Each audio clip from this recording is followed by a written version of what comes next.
Bismillahirrahmanirrahim. Assalamualaikum warahmatullahi wabarakatuh. Alhamdulillahirabbil alamin wa bihi nasta'inu ala umuri dunya waddin wa ala alihi wa sahbihi wa man tabi'ahum bi ihsanin ila yaumiddin. Rabbi shrah li sadri wa yassir li amri wahlul 'uqdatam min lisani yafqahu qawli. Amma ba'd.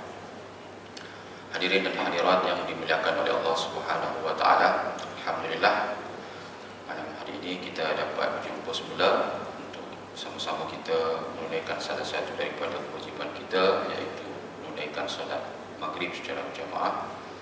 InsyaAllah diteruskan untuk sambil kita menunggu waktu solat isya, kita baca sedikit kitab Al-Adab Al-Mufrad karangan Al-Imam Al-Bukhari rahimahullah. Alhamdulillah, pada minggu ini kita berada pada bab yang ke-9. Pada bab yang ke-9, Imam Al-Bukhari rahimahullah memasukkan 3 buah hadis dalam kitab ini, iaitu hadis 18, 19 dan juga yang ke-20. InsyaAllah saya akan baca hadis yang ke-18 dan menterjemah sedikit sebanyak beberapa pengertian ataupun makna yang terdapat dalam hadis tersebut, dan mensyarah sebuah sedikit jugalah insyaAllah. Bab ke-9 ini bertajuk Yabirru walidayhi ma lam yakun maksiyah. Hendaklah kita berbakti kepada kedua ibu bapa bukan pada perkara yang maksiat, asalkan bukan pada perkara maksiat. Bismillahirrahmanirrahim. Allahumma salli ala sayyidina Muhammad wa ala ali sayyidina Muhammad. Bab yang ke-9, kitab Al-Adab Al-Mufrad karangan Imam Al-Bukhari, hadis ke-18. An Abi Darda qol, daripada Abu Darda radhiyallahu an telah berkata, Awsani Rasulullah sallallahu alaihi wasallam bi tis'in. Aku telah diwasiatkan oleh baginda Rasulullah sallallahu alaihi wasallam dengan 9 perkara. La tusyriku billahi syai'a. Janganlah kamu mensyirikkan Allah Subhanahu wa taala dengan apapun. Wa in qutti'ta aw hurritta. Meskipun kamu akan dipotong ataupun kamu akan dibakar, meskipun kamu akan dipotong ataupun dibunuh ataupun dibakar, maka janganlah kamu mensyirikkan Allah Subhanahu wa taala. Wala tatrukanna as-salata al-maktubah muta'ammidan. Dan janganlah kamu tinggalkan as-salah al-maktubah, salat yang telah diwajibkan atau yang telah difardukan, muta'ammidan, secara sengaja. Tidak boleh meninggalkan solat fardu itu secara sengaja. Wa man tarakaha muta'ammidan, barang siapa yang meninggalkannya secara sengaja, bari'at minhu az-zimmah, maka terlepaslah daripadanya, maksudnya pada orang yang meninggalkan solat itulah az-zimmah. Az-zimmah itu adalah perlindungan Allah Subhanahu wa taala. Wala tashrabanna al-khamra, jangan minum khamar, jangan minum arak. Fa innaha miftahu kulli syarr, kerana arak itu adalah miftah. Miftah itu adalah kunci kepada kulli syarr, semua keburukan ataupun segala kejahatan. Wa ati' walidayka, dan taatlah kepada ibu bapamu. Wa in amaraka an takhruja min dunyaka, meskipun dia memerintahkan kamu untuk keluar daripada duniamu. Taatlah kepada ibu bapamu meskipun kedua-duanya itu memerintahkan kamu keluar daripada duniamu. Maksudnya dunia yang anak tu selesa lah. Fakhruj lahuma, maka keluarlah kerana perintah mentaati keduanya. Wala tunazi'anna walatal amr, jangan kamu melawan pemerintah, jangan kamu melawan pemerintah, pemimpin. Wa in ra'aita annaka anta, meskipun kamu melihat dirimu lebih tepat daripada apa yang difikirkan oleh pemimpin itu, ataupun kamu mempunyai solusi yang jauh lebih baik daripada solusi yang diberikan oleh pemimpin itu. Wala tafrir min az-zahfi wa in halakta wa farra ashabak, jangan lari dari medan perang, jangan lari daripada medan perang meskipun kamu akan ucar-kacir, meskipun kamu akan hancur, ataupun kawan-kawanmu semua dah bertempiran lari, jangan lari daripada medan perang. Wa anfiq min tulika ala ahlik, dan anfiq, nafkah, dermalah, bantulah setakat mana yang kamu mampu ke atas keperluan ahli keluargamu. Wala tarfa' 'asaka an ahlik, jangan kamu mengangkat tongkatmu kepada ahli keluargamu, maksudnya jangan berlaku kasar.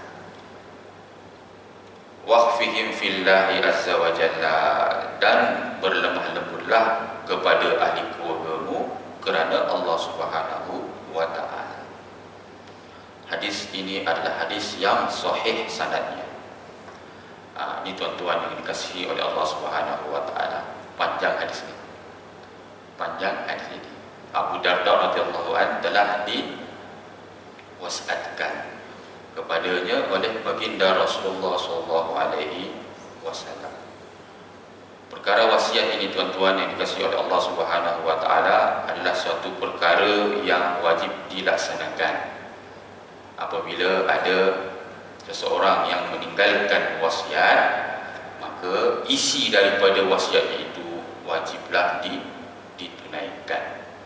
Bahkan Allah Subhanahu wa taala berfirman dalam surah Al-Baqarah ayat yang ke-180, Kutiba alaikum idza hadara ahadukumul maut, telah diwajibkan ke atas kamu apabila ada salah seorang di antara kamu yang menghampiri kematian ataupun yang akan meninggal dunia, in taraka khairanil wasiyah, kiranya dia meninggalkan wasiat yang baik. Lil walidain wal aqrabin, wasiat itu untuk kedua ibu bapa ataupun al aqrabin, kaum kerabat, handai taulan dan sebagainya. Bil ma'ruf, dengan cara yang baik. Haqqan 'alal muttaqin, itu adalah merupakan satu ketetapan ke atas orang yang bertakwa. Ini adalah firman Allah Subhanahu wa taala yang juga memberitahu kepada kita bahawa salah satu daripada indikator orang yang bertakwa kepada Allah Subhanahu wa taala adalah menunaikan wasiat. Wasiat ini sangat penting, khasnya kepada golongan-golongan ataupun pihak-pihak yang bukan ahli waris. Contoh anak angkat, anak tiri, anak yang tidak sah taraf, anak susuan. Ini semuanya tidak boleh mendapatkan harta warisan daripada harta yang dimiliki. Tapi kerana namanya dicatatkan dalam wasiat, maka bolehlah dia mendapatkan harta yang telah disebutkan dalam wasiat itu. Jadi sangat penting, dan itu wajib ditunaikan. Maka ahli waris tadi itu tidak boleh mempersoalkan kenapa adik tirinya ke abang tirinya dapat harta, kenapa abang kakak susuannya dapat harta, kenapa saudara yang tidak sah taraf ini dapat harta. Tak boleh, sebab namanya ada dalam wasiat. Itulah pentingnya wasiat, bagi memberikan hak kepada waris yang bukan ahli waris. Gitu. Itu perkara dunia. Wasiat bagi perkara dunia ini maktubah, diwajibkan dan menjadi salah satu indikator bagi orang yang bertakwa kepada Allah Subhanahu wa taala. Jadi macam mana kalau yang diwasiatkan itu adalah perkara agama, urusan agama kita ini, tentu jauh lebih didahulukan untuk dilaksanakan daripada wasiat harta.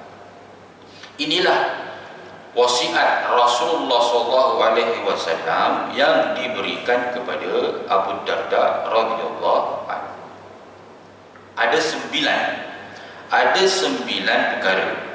Namun tuan-tuan perlu ingat bahawa penyebutan nombor 9 ini bukan untuk mengehadkan ataupun membataskan bahawa 9 perkara sahaja inilah yang perlu kita cakna ataupun kita perlu ambil perhatian. Ada banyak lagi perkara-perkara yang lain. Namun pada kesempatan ini baginda Rasulullah SAW mewasiatkan 9 perkara itu kepada siapa? Kepada Abu Darda. Dan penyebutan nombor ini juga menunjukkan bahawa ianya adalah perkara yang sangat ditekankan. Perkara yang sangat ditekankan. Jadi kalau disebutkan nombor, maka orang yang menerima berita itu, menerima pesanan itu, dia akan ambil berat dengan nombor itu. Mungkin isteri kita atau ayah kita ada mesej kan, beli 3 barang ini sahaja. Ada tulis 3, proposal pula tu, dengan bol. Jadi tentu kita yang menerima mesej ketika nak beli barang itu, tentu kita akan fokus pada 3 barangan itu dulu. Kalau semuanya sudah pun dicapai, didapati 3 barangan itu, barangan 4, barangan 5, barangan 6 itu adalah untuk menyempurnakan. Tapi jangan tak ada je 3 tu, ngamuk dia. Sebab nak menekankan bahawa disebutkannya nombor itu supaya kita beli barangan yang sudah pun ditetapkan itu. Okey, jadi begitulah juga dengan hadis ini. Disebutkan 9 perkara. Berkaitan nombor ini juga ada banyak dan ini juga adalah merupakan salah satu kaedah daripada Rasulullah SAW ketika mengajar umatnya, iaitu dengan menyebutkan bilangan perkara yang perlu diperhatikan. Ada juga beberapa hadis di sini di mana Rasulullah SAW menyebutkan supaya kita menjauhi 7 perkara yang membinasakan. Ada juga pada hadis lain Rasulullah SAW menyebut 7, angka 7. Ijtanibu sab'a al-mubiqat. Jauhilah kamu 7 perkara. 7 perkara al-mubiqat yang apa? Yang membinasakan. Qila ya Rasulullah wa ma hunna. Sahabat bertanya, wahai Nabi, apakah 7 perkara yang membinasakan itu?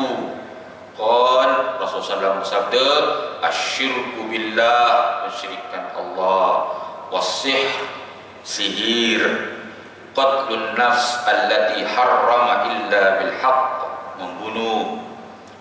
membunuh kecuali yang dibenarkan. Contohnya dalam perang, itu boleh membunuh. Tapi kalau bukan dalam keadaan yang dibenarkan, maka tidak boleh membunuh. Wa aklu malal yatim, makan harta anak yatim. Wa aklu riba, makan riba. Wa tawalli yaumaz zahfi, lari daripada medan perang. Wa qazful muhsanatil ghafilatil mu'minat, dan juga menuduh wanita-wanita beriman yang bersih, yang suci melakukan perkara-perkara yang hina. Itu 7 perkara yang ditekankan dalam hadis Rasulullah SAW yang lain, bahawa ketujuh-tujuhnya itu adalah merupakan dosa yang membinasakan. Hadis lain juga ada menyebut tentang nombor 5, angka 5. Iktanim khamsan qabla khamsin. Perhatikanlah 5 perkara sebelum datang 5 perkara. Syababaka qabla haramik. masa mudamu sebelum datangnya masa tuamu, wa sihhataka qabla saqamik, masa sihatmu sebelum datang masa sakitmu, wa ghinaka qabla faqrik, masa kayamu sebelum datang masa fakirmu ataupun miskinmu, wa faragaka qabla syugulik, masa lapangmu sebelum datang sebelum datang masa sibukmu, wa hayataka qabla mautik, dan masa kamu masih hidup lagi ini sebelum datang kematian. Ini banyak hadis-hadis di mana Rasulullah SAW menyebutkan nombor itu untuk memberitahu kepada kita tentang adanya penekanan. Baik, kembali pada hadis ini. Perkara yang pertama adalah la tusyrik billahi syai'a. Janganlah kita mensyirikkan Allah Subhanahu wa taala dengan apapun. Wa in qutti'ta aw hurritta. Meskipun kamu ini akan dipotong-potong, dikutip, ini maknanya dipotong-potong, dibelah-belah, ataupun kamu akan dicampak di dalam api yang panas, kamu akan dibakar. Dan inilah sebenarnya yang paling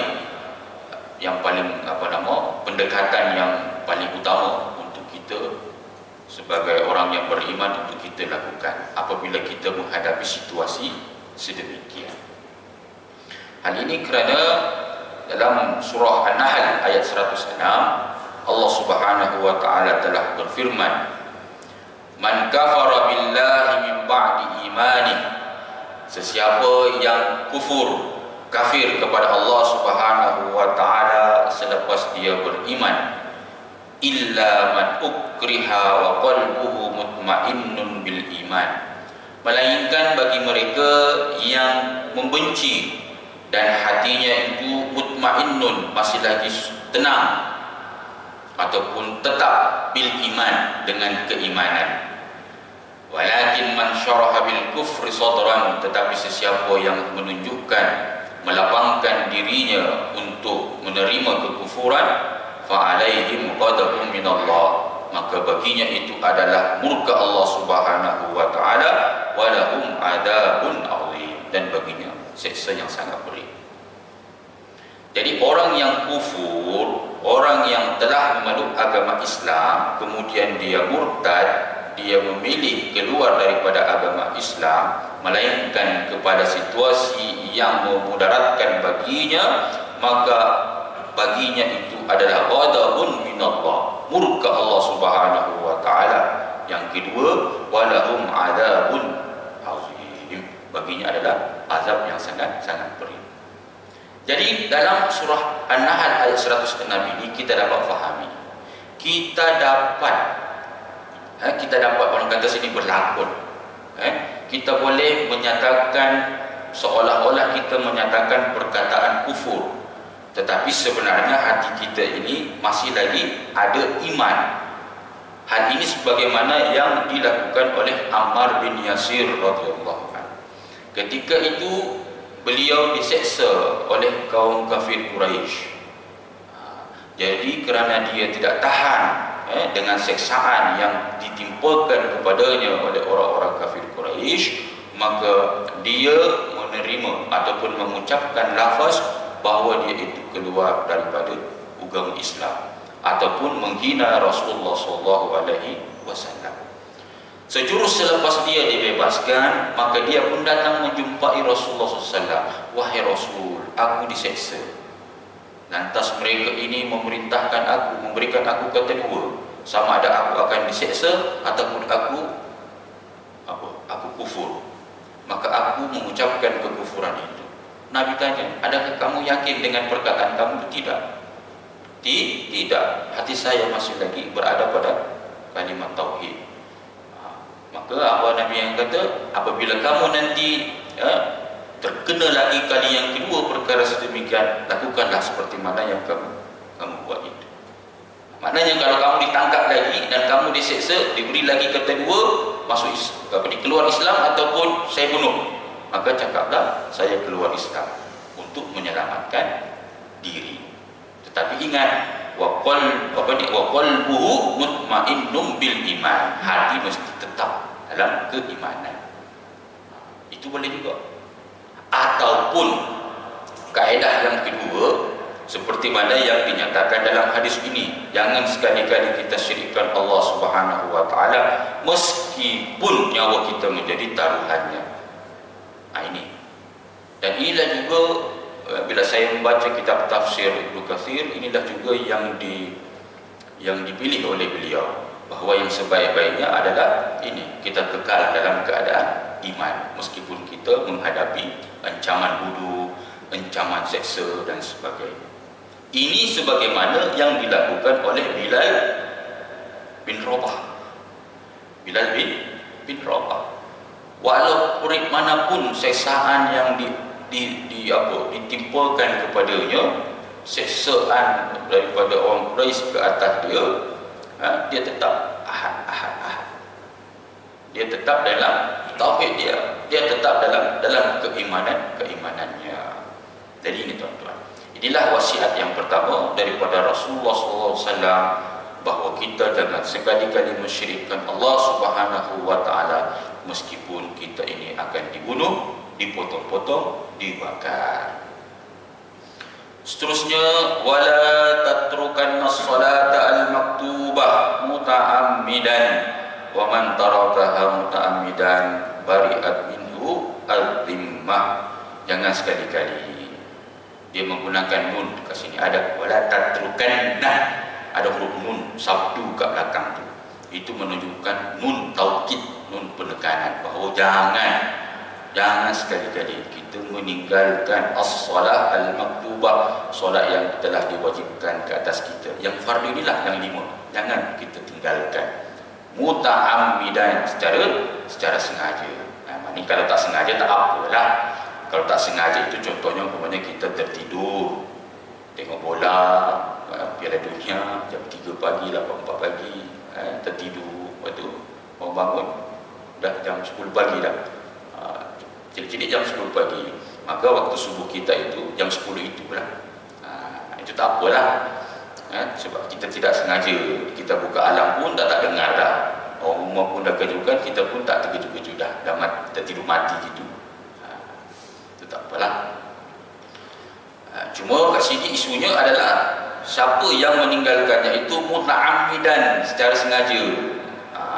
Jadi jika melakukannya sebegitu, maka perlindungan Allah Subhanahu wa taala ke atasnya sudah pun terlerai. Maknanya Allah tidak akan melindunginya lagi.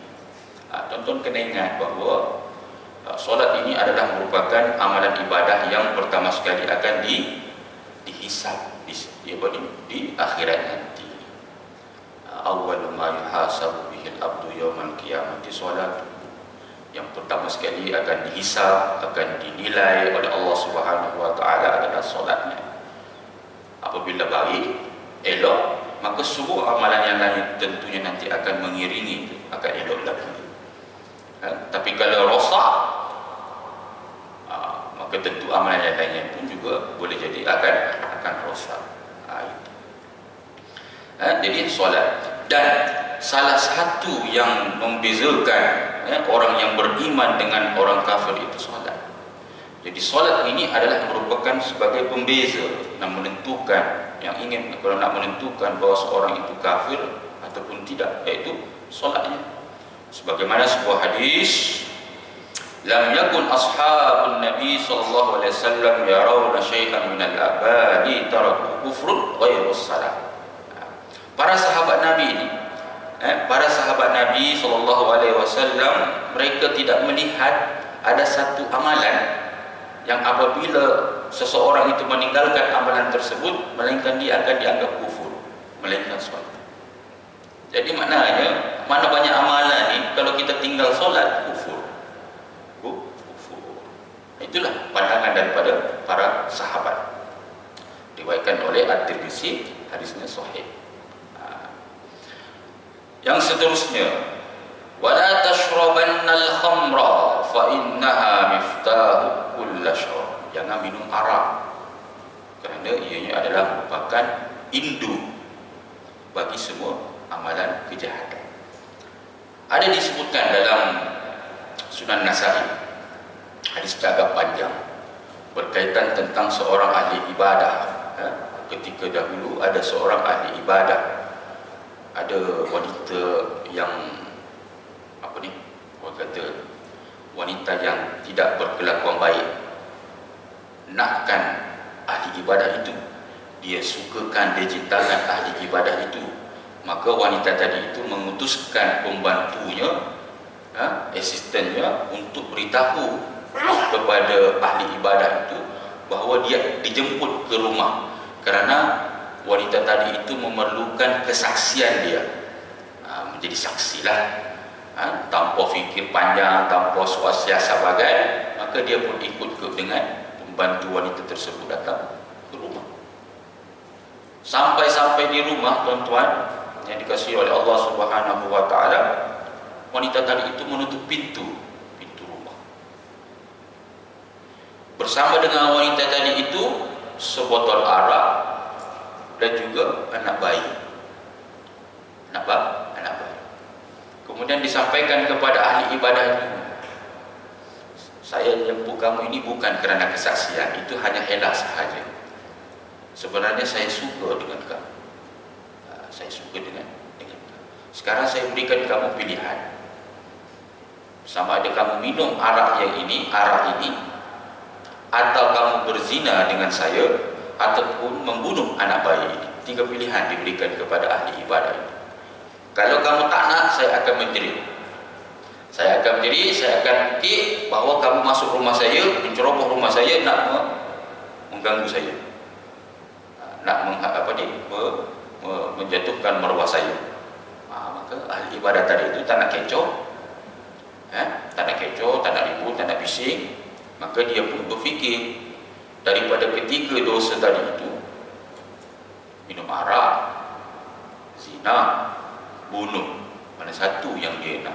Dia pilih apa, tuan-tuan? Minum arak. Pilih minum arak. Mungkin dia ingat kalau minum arak satu cawan tu beres dah. Lepas tu dia boleh dilepaskan, dia boleh balik, tidak sampai dia mabuk dan sebagainya. Rupa-rupanya arak yang diberi, mungkin arak yang power sangat ke macam mana, daripada satu cawan menjadi 2 cawan, ke cawan seterusnya, ke botol seterusnya, nak lagi, sehinggalah hilang kewarasan dia. Mabuk semabuk-mabuknya. Dalam keadaan dia mabuk itu, maka dia pun bersama dengan wanita tadi itu buat dosa yang kedua, dosa zina, dan melakukan juga dosa membunuh bayi tersebut dalam keadaan dia mabuk. Ini hadisnya yang menunjukkan kepada kita bahawa arak itu adalah merupakan induk daripada segala kejahatan. Jadi inilah juga wasiat daripada Rasulullah SAW kepada Abu Darda untuk kita menjauhi perkara arak. Dan yang keempat ini sebenarnya poin dia yang bab ke-9 ini, sebab bab ke-9 ini masih lagi membincangkan tentang, kalau tuan-tuan masih ingat tadi itu, berkaitan tentang mentaati ibu bapa. Mentaati ibu bapa terhadap apa juga, segala perkara, asalkan perkara yang diperintahkan itu bukan dalam kategori maksiat ataupun melawan perintah Allah Subhanahu wa taala. Ini yang keempatnya ni, wa ati' walidayka wa in amaraka an takhruja min dunyaka fakhruj lahuma, dan taatlah kamu, taatilah walidaik, kedua-dua ibu bapamu, wa in, meskipun amaraka, mereka keduanya itu memerintahkan kamu, antakhruja, untuk kamu keluar, min dunyaka, daripada duniamu. Ini pilihan yang paling teruk lah rasanya. Contohlah, anak tu dia suka menjadi lawyer, minat dia menjadi lawyer, tapi mak bapak tak reda, tak suka lawyer ni, menjadi lawyer ni. Mungkin dia ada masalah, mungkin pernah ada trauma, fobia dengan lawyer, sehingga dia benci dengan lawyer. Dan boleh jadi juga dengan lawyer ni, kadang yang salah pun dia akan bela juga. Sebabkan nakkan habuan upah dia. Kalau ada upah yang menjanjikan, yang lumayan, dia bela je, meskipun yang dibela itu salah, dia tahu salah. Jadi mungkin dia tak suka kalau anaknya tu jadi lawyer, tapi anak itu minat tu, dunianya itulah dunia dia. Mau menjadi lawyer, dia menjadi dunia dia lawyer yang paling terkenal, paling masyhur di dalam negara. Jadi si anak ni dia patut mengikuti apa yang disarankan oleh ibu bapanya untuk meninggalkan jawatannya sebagai lawyer itu.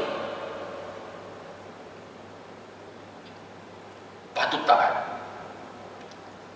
Patut mentaati pilihan ibu bapa, perintah ibu bapa, meskipun ibu bapa ini memerintahkan dia untuk keluar daripada dunia.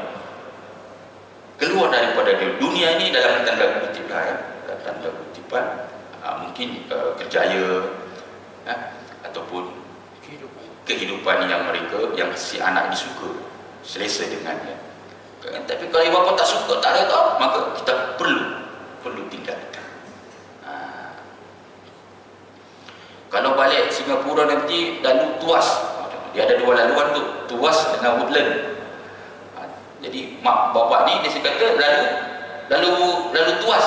Lalu Tuas sebenarnya sebab dia sunyi sikit, tak banyak jam. Itu pandangan orang ibu bapa lah, dia nak kita. Tapi anak ni dia nak ke Woodland, lalu Woodland masuk Singapura itu sebab di Woodland ni banyak kedai-kedai, banyak mall dan sebagainya.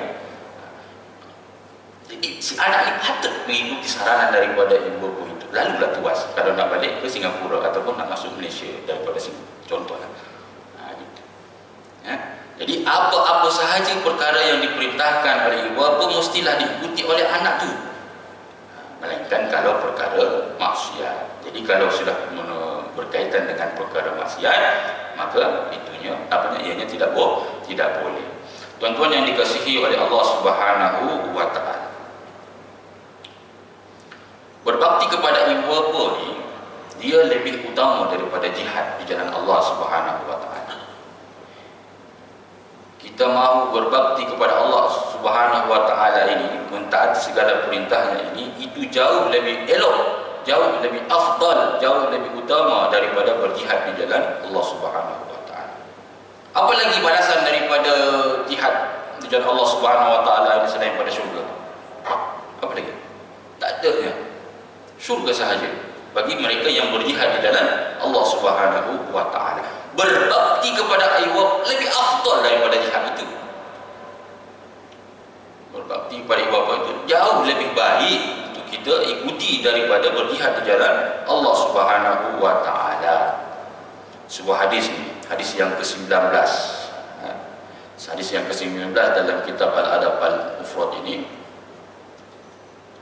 Ja'a rajulun ila Nabi, pada suatu hari datang seorang lelaki ke hadapan baginda Rasulullah SAW dan dia bertanya, "Jitu ubayyuka 'alal hijrah." Aku datang ini berbaiat kepadamu untuk hijrah bersama denganmu. Wa taraktu abawaya yabkiyan, dan aku tinggalkan ibu bapaku ini di belakang, yabkiyan, kedua-duanya ini sedang menangis. Maksudnya ketika aku datang berjumpa dengan kamu ini wahai Rasulullah SAW, ibu bapaku itu menangis. Maksudnya dia tidak redha, dia tidak suka untuk saya bergabung bersama kamu untuk berhijrah.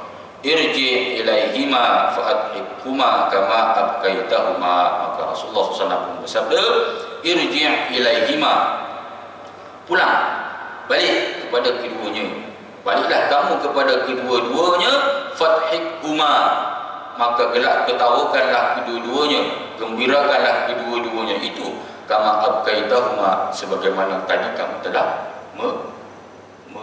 menangis, membuatnya menangis, menyedihkannya. Ini perintah Rasulullah SAW berhijrah. Hijrah itu suatu amalan yang sangat-sangat utama, sangat-sangat yang amalan yang sangat baik. Jadi ketika seorang itu mahu berhijrah bersama Rasulullah SAW, tetapi dia meninggalkan ibu bapanya dalam keadaan sedih, maka suruh bersurai balik. Maka dia punya hijrahnya itu yang utama adalah berbakti kepada ibu bapa. Begitu juga hadis yang ke-20 ni. Hadis yang ke-20. Ja'a rajulun ila Nabi sallallahu alaihi wasallam yuridul jihad. Datang seorang lelaki kepada Rasulullah SAW. Dia inginkan untuk berjihad di dalam Allah Subhanahu wa taala. Faqal, maka Rasulullah SAW pun bertanya kepadanya, ahayyun walidaik, ahayyun walidak, apakah ibu bapamu masih hidup? Ahayyun walidak, apakah ibu bapamu masih hidup? Qala na'am, dia pun berkata ya. Qal fa fihi ma fajahid, maka pada ibu bapamu itulah jihad yang sebenar. Ini kan. Itulah tadi mengapa saya mengatakan bahawa berbakti kepada ibu bapa ini, berbuat baik kepada kedua-duanya ini adalah merupakan satu amalan yang lebih utama daripada perkara jihad. Kerana bertaat bakti kita kepada mereka itulah jihad yang utama, jihad yang sebenar. Tuan-tuan yang dikasihi oleh Allah Subhanahu wa taala, perkara berkaitan tentang berbuat baik, berbakti kepada ibu bapa ini juga saya sering mendengar soalan daripada jemaah ataupun rakan-rakan bahawa bagaimana kalau sekiranya seorang ayah ataupun seorang ibu itu dia mahukan harta kita, sedangkan kita tidak memberikan harta itu. Maksudnya kita tidak suka, tidak redha untuk memberikan harta itu kepadanya. Lantas salah satu daripada keduanya itu mengambil barang tersebut tanpa, dalam artian mencurilah, mengambil tanpa izin si anak. Jadi apakah statusnya itu? Jadi jawapannya itu adalah boleh. Boleh. Jadi apa yang dilakukan oleh ibu bapa itu, mengambil barangan daripada si anak ini walaupun tanpa izinnya, itu dibolehkan. Hal ini kerana dia berasal daripada sebuah hadis yang sahih bahawa jangankan harta si anak itu sendiri adalah milik ibu bapanya. Jadi anak itu sendiri adalah harta daripada ibu bapanya. Jadi dia mau ambil ke tak mau ambil ke, itu dia punya hak. Apatah lagi harta daripada anak itu ada tentu boleh diambil. An Jabir bin Abdullah anna rajulan qala ya Rasulullah, daripada Jabir, ini dalil dia, daripada Jabir bin Abdullah anna rajulan qala, ada seorang lelaki bertanya kepada Rasulullah SAW, ya Rasulullah, wahai Rasulullah, inna li malan wa waladan, sesungguhnya aku ada harta dan juga waladan, aku ada anak. Aku ada harta dan juga aku ada anak. Wa inna abi yuridu ayyajtaha mali, dan sesungguhnya ayahku dia mahu mengambil hartaku, dia mahu mengambil harta. Faqal, maka Rasulullah SAW bersabda, anta wa malika li abika, kamu dan hartamu milik ayahmu. Hadisnya sahih, diriwayatkan oleh Ibnu Majah. Ini. Jadi tidak sepatutnya perkara ini berlaku. Ibu bapa mengambil secara paksa harta anak, tidak sepatutnya. Justru kita ni sebagai seorang anak yang perlu sedar diri, kerana kewujudan kita, kejayaan kita, kesuksesan kita di atas dunia ini atas jeripaya ibu bapa kita yang menyekolahkan kita, mendidik kita, menghantar kita ke universiti, ke tempat pendidikan yang paling best, sehingga kita mendapatkan jawatan yang terbaik. Ketika kita sudah berjaya, tentu kita mendapatkan gaji, dan apalah salahnya sedikit daripada itu kita nafkahkan kepada ibu bapa kita. Itu sepatutnya. Tapi anak yang tak sedar diri ini tidak berikan nafkah kepada ibu bapanya, melupakan ibu bapanya di kampung. Jadi kalau si bapanya ambil harta kamu, ambil kereta kamu, motor kamu, ini motor saya dulu ni, kamu pinjam masa kamu kuliah, saya nak ambil balik. Jangankan harta itu, kamu sekali pun kalau dia nak ambil balik, pergi jual dia. Itu jual dia, tak sedar diri. Padahal dia ini boleh berjaya menjadi orang yang berjaya disebabkan kerana ada ibu bapanya. Tuan-tuan yang dikasihi oleh Allah Subhanahu wa taala. Yang keenam, tak silap saya. Yang keenam. Wala tunadi anna ulatal amr. Wala tunadi anna ulatal amr. Wa in ra'aita annaka anta. Kita tidak boleh melawan pemimpin. Tidak boleh melawan pemimpin. Meskipun kita rasa pandangan kita itulah yang paling tepat. Tidak boleh melawan pemimpin. Maksudnya di sini kita tidak boleh mengaibkan pemimpin. Apatah lagi di ruang terbuka, di tempat terbuka, di ruangan orang awam, kita mahu bertelaga dengan pemimpin, itu boleh menjatuhkan air mukanya. Kalau kita mempunyai pandangan yang bernas, yang jauh lebih baik, maka perlu disalurkan pada tempat yang betul, bukan mengaibkan pemimpin, mengaibkan pemimpin, mengedit gambar-gambar, merosakkan imej dia, menghina dia, memfitnah dia. Tidak boleh. Selagi mana pemimpin itu masih mendirikan solat 5 waktu dan tidak memerintahkan kepada perkara maksiat, maka kita sebagai rakyat wajib taat. Lainlah kalau sekiranya pemimpin itu memerintahkan kita kepada perkara yang melawan syarak ataupun melakukan maksiat, itu tentu kita boleh membangkang.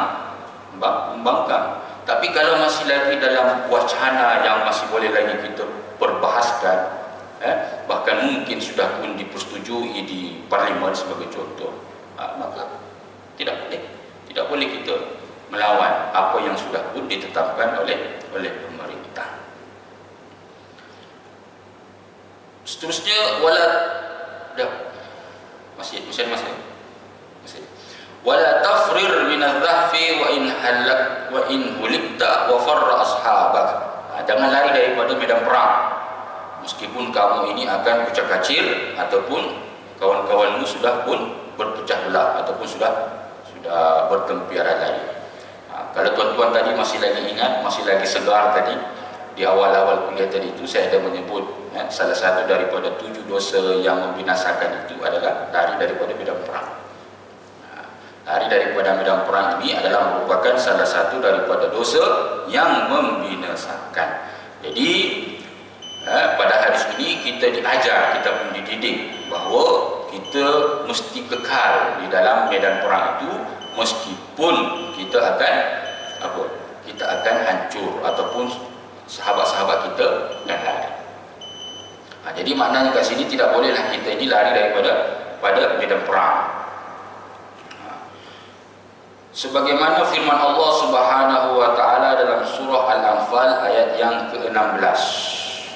Wa may yuwallihim yawma idzin duburahu illa mutaharrifan liqital aw mutahayyidan ila fi'atin faqad ba'a bighadabin minallah wa ma'wahu jahannam wa bi'sal masir. Siapa yang lari daripada medan perang, medan perang, ataupun bukan kerana dia itu mahu membuat satu siasatan ataupun satu siasat ataupun panggil hela, maka dia ini telah mengundang muka Allah Subhanahu wa taala, dan bagi mereka ini bi'sal masir, seburuk-buruk tempat kembali. Jadi maksudnya kita juga boleh lari daripada medan perang itu apabila keadaan tidak mengizinkan. Mungkin kita ada satu siasat hela. Mungkin hela kita itu adalah untuk kita bergabung dengan kumpulan yang lain. Jadi ketika kita berada di tengah-tengah, perang tengah berkecamuk, kita ada tengah-tengah, kita rasa kita kalah ni kalau kita tetap kat tengah-tengah ni, sebab roket sentiasa ada kat depan kita itu, peluru menderu-deru dengan kita ni. Sedangkan di kumpulan lain itu, sebelah kanan kita, sebelah timur atau barat kita itu, mungkin mereka itu lebih bersedia, maka kita mungkin boleh berundur untuk bergabung bersama kumpulan kita yang lain supaya semakin kukuh, semakin solid kita punya barisan. Itu boleh. Mundur daripada itu boleh, sebab itu merupakan dipanggil sebagai siasat perang. Tapi yang dimaksudkan dalam hadis ini adalah mundur lari dari medan perang kerana kerana dia menjadi pengecut. Itu tidak boleh, tidak. Dan yang terakhir tuan-tuan, ini rasanya ini adalah yang ke-7, 8 dan ke-9, adalah kita berbuat baik kepada ahli keluarga setakat mana yang kita mampu, dan juga tidak boleh kita berlaku keras kepada ahli keluarga, mengangkat tongkat tak boleh, dan adalah kita berlemah lembut kepada ahli keluarga. Sebagaimana Rasulullah SAW telah bersabda, khiyarukum li ahli wa ana khairukum li ahli.